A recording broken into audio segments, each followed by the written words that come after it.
ஒரு ராஜா இருந்தானா. அவனுக்கு 2 ஃப்ரெண்ட்ஸ். ஒருத்தர் அபிஷேக், இன்னொருத்தர் லோகேஷ். நல்லா போயிட்டு இருந்த லைஃப்பில் ஒரு ஃபோன் கால்.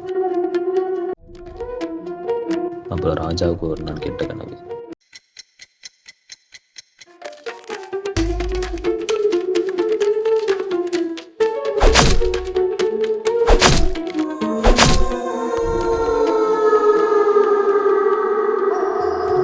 இல்லை 2 நாள் இல்லை, தொடர்ந்து கெட்ட கனவு. ஆனால் அந்த கனவுக்கும் இவருக்கும் சம்மந்தமே இல்லை. அப்போ சம்மந்தப்பட்ட ஆளுக்கு வராமல் சம்மந்தமே இல்லாமல் இவருக்கே வருது.